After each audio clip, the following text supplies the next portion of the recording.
Hey friends, I'm going to talk today a little bit about a theme that I keep hearing coming up over and over and over, even in these neutral historians and political analysts in the West, ones that try to take a neutral view, but are still influenced heavily by Western, in this case CIA, MI6 propaganda.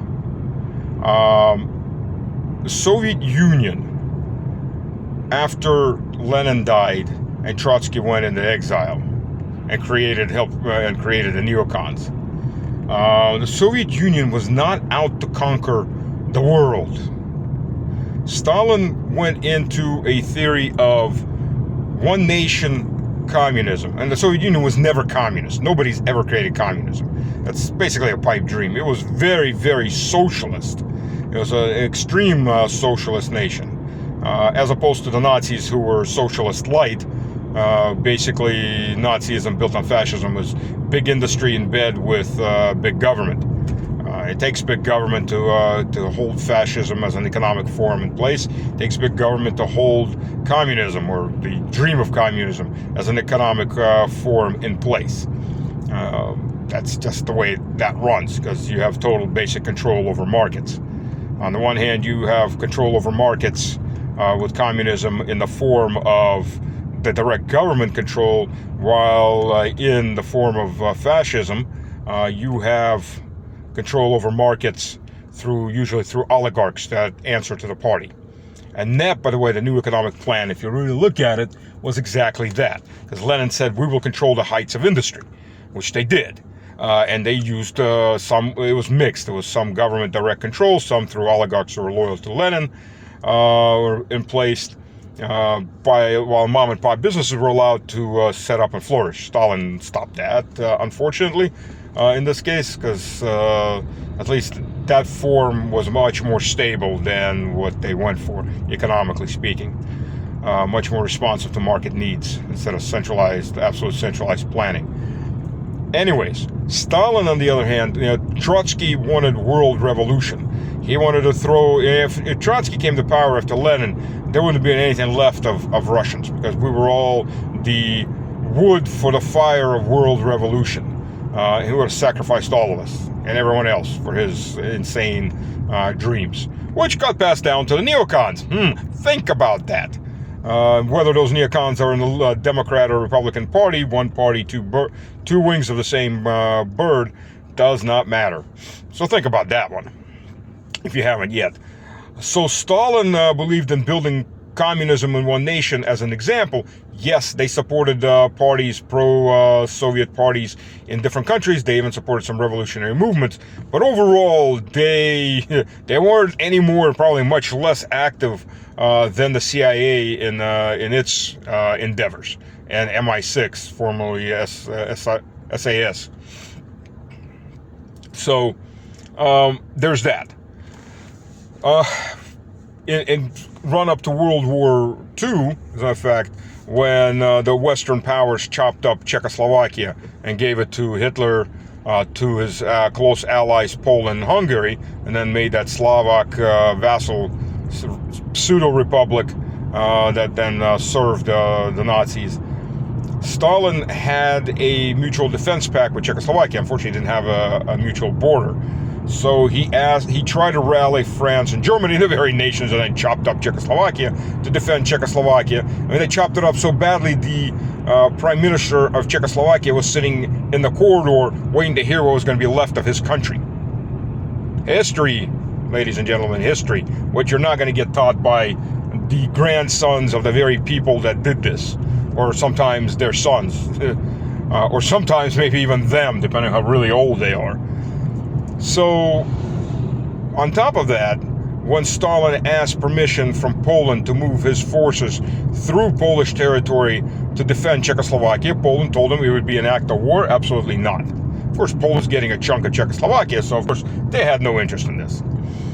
Fast forward to post-World War II, while Churchill was creating a plan unthinkable, striking Soviet Union with whatever nuclear weapons America could provide, atomic bombs, 1946, 1947, even the second half of 1945, while the U.S. is still fighting the Japanese, and the Soviet Union came into that war and crushed was the last million-man army of the Japanese, the Kwantung Army in Manchuria.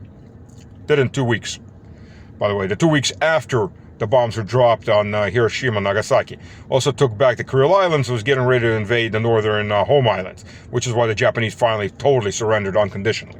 You know, their one condition was to keep the emperor, and the Americans did it anyways afterwards. But while Churchill was trying to start World War III right after World War II, Stalin was making overtures to join the one security pact for Europe, to set one up. Sound familiar, doesn't this? Say 2021, 2020. Yeah. History repeats itself. So NATO was formed before the Warsaw Pact. The Warsaw Pact was formed as a response to NATO. NATO was formed in 1948. Stalin asked to join NATO. I guess he didn't quite realize NATO was out to destroy him. That was the only reason NATO was formed. And then when he was denied, he went ahead and started working on forming the Warsaw Pact. So there's that. That's a little bit of additional history that kind of, for some reason, constantly, without doubt, gets ignored in the West. Absolutely gets ignored in the West. So there's that, ladies and gentlemen. You know, one of the greatest things about walking around a city the size of Moscow, and as old as Moscow, is you're walking down the streets and you run into little treasures like this. And I've been up and down the streets of Moscow, and you always find something. And this is from the architectural style and the block. 1500s. And this is brick. This well, actually it is brick. Well, at the bottom you can see it's actually brick. So maybe 1600s.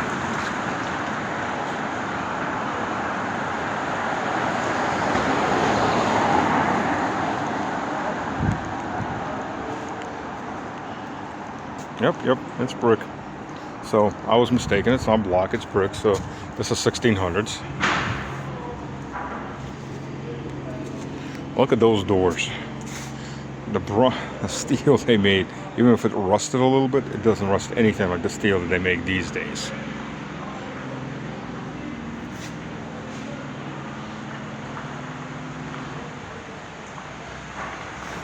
And these bricks, you know, what the secret was, the Russian bricks, or not just Russian, but most bricks in those days, is that there was one egg yolk for every single brick mixed in there with the clay, and it makes it hard. I mean, these bricks will stand ages. Very hard to read what's written on here because it's aged. And these bricks will last for ages, not like the crap that they sell these days and call bricks. This is absolutely different. And here you can see this is added on. This is modern addition. It's a little store in there, church store. Тут вот фонтан. There's a fountain right here, but it's switched off, obviously. It's that time of year.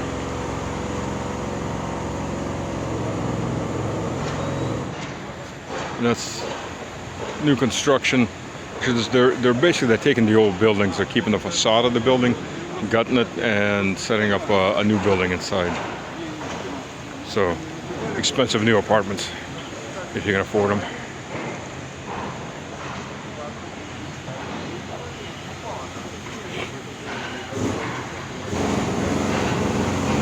And over here too.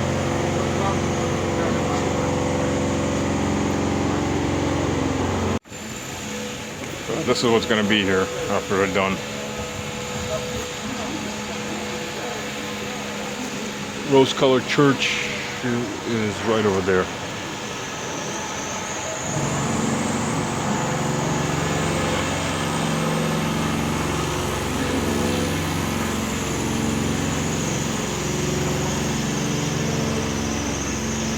Right there, that's the rose-colored church.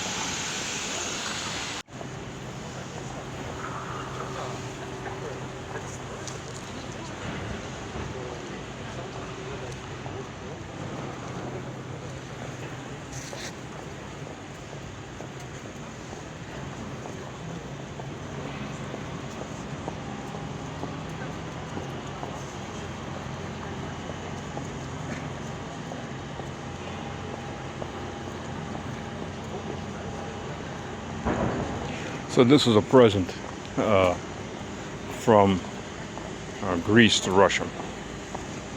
It's put here in 2007.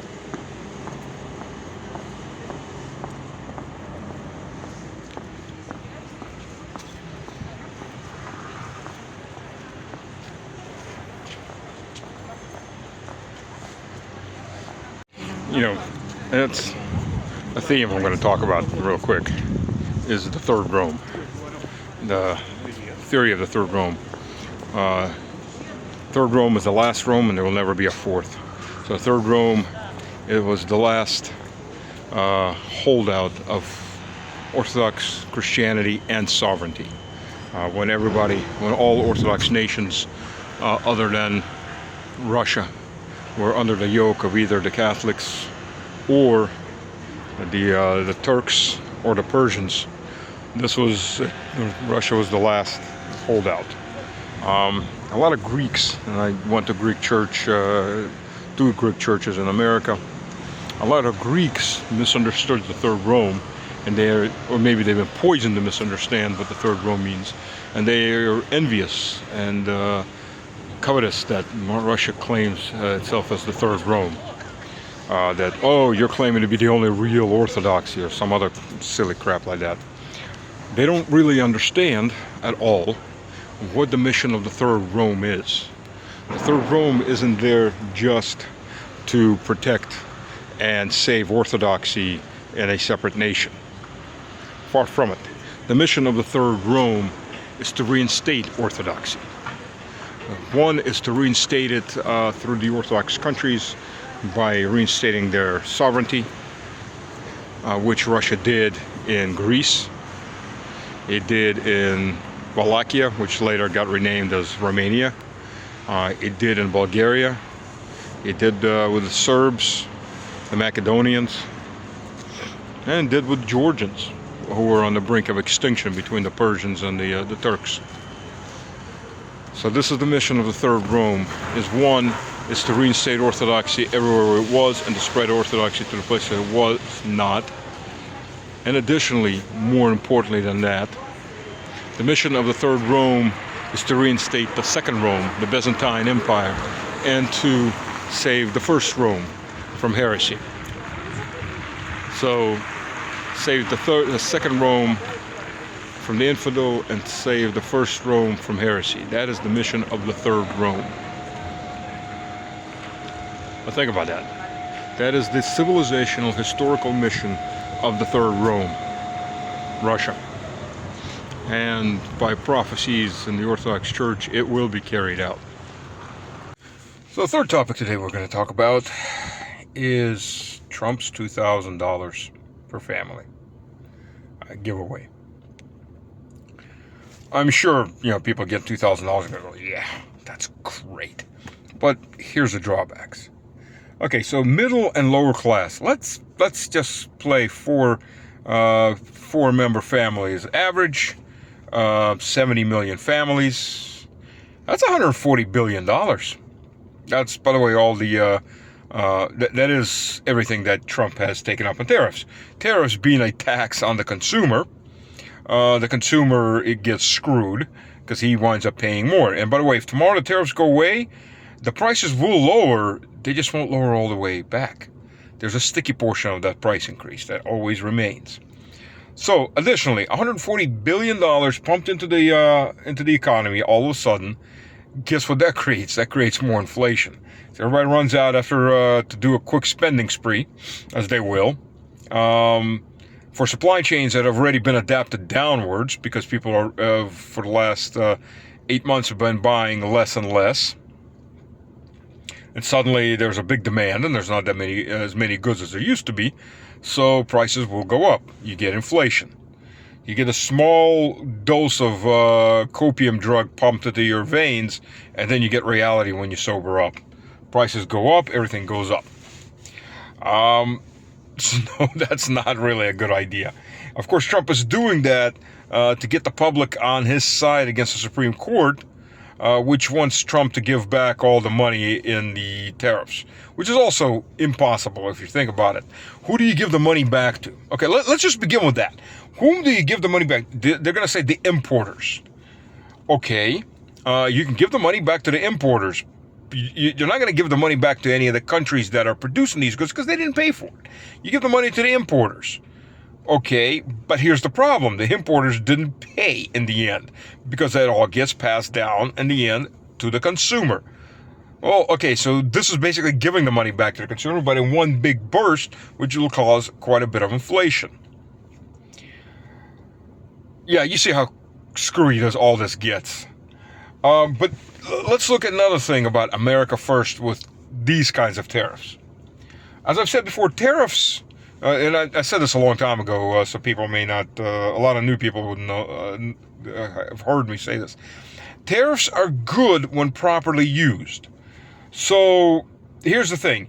If, say, it costs your industry, and your industry is struggling, and it costs your industry $10 to make widget X, but some other nation is making and importing widget X at $6. You would apply those tariffs on the imports to balance out their cost to the cost of your suppliers internally, your producers. So you'd add enough tariff to make their costs go up to about $10 or somewhere around there. Therefore, maybe even a little more, not a lot more. There's a reason for that. If you do a lot more, say your foreigner is producing the widget at $6, and your home producer is making it at $10, and you said, I'm going to give a real big gift to my home producer. I'm going to put so much tariffs on there that the widget that's imported is not going to be $15.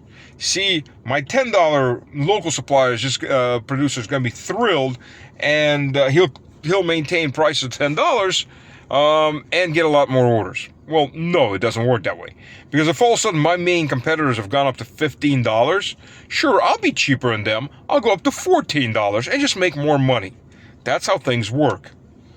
And if you drop, even if you drop the price or the tariff, prices will go down, but there's a sticky portion that won't happen, won't go down. Hard to say exactly how big of a sticky portion that is, but there's a portion of that it won't go down. So it will never go back down to $10 or what have you.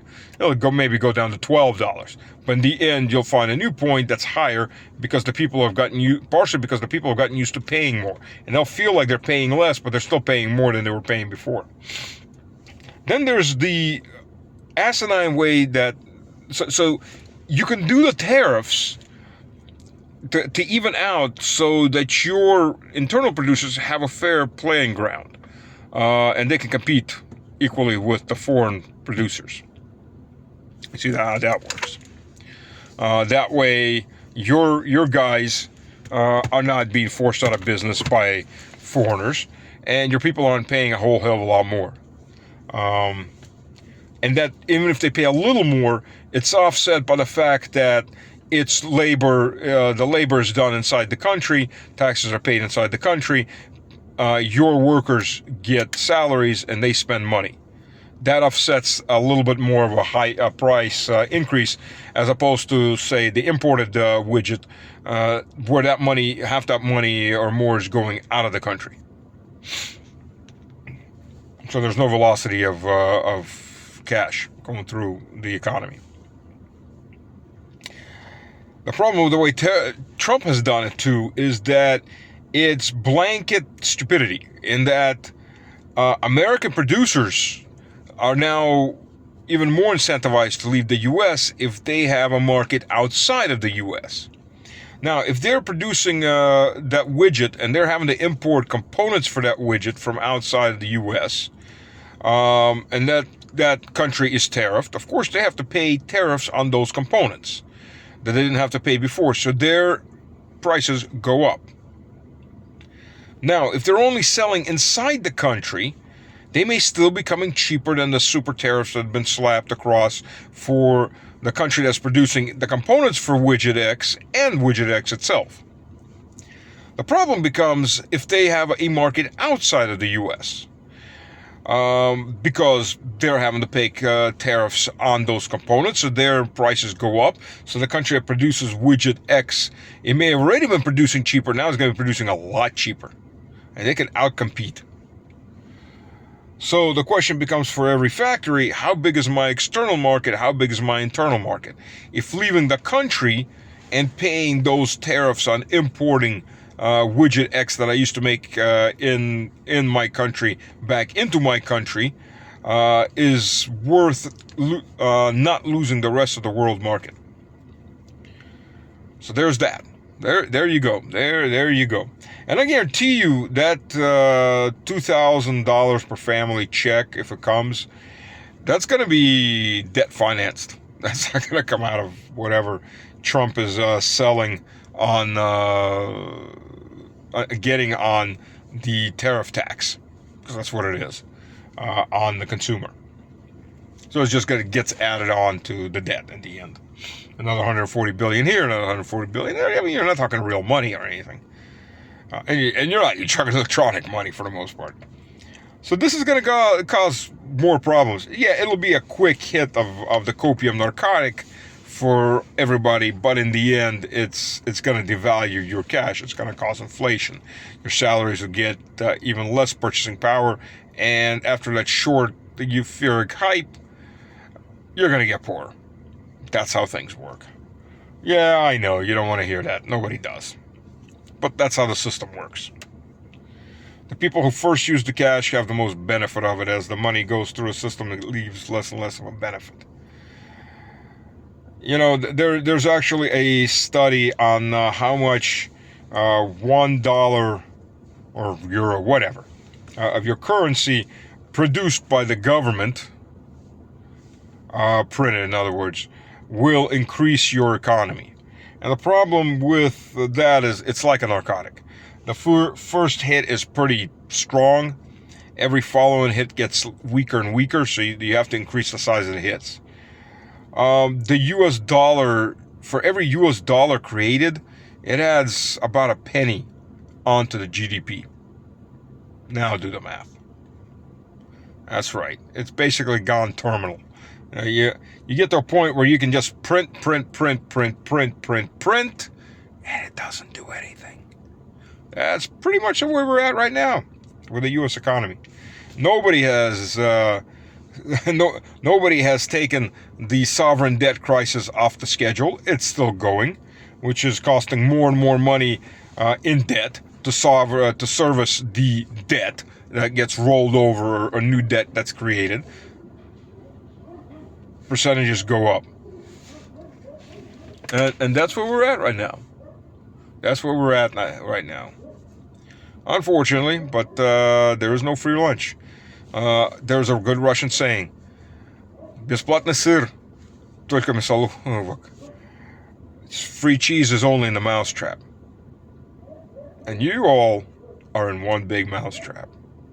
You're the mouse in that mousetrap. So, cheers, love, support, hit like. Don't forget to share. If you can support directly, thank you. And God's love out to everyone. Cheers.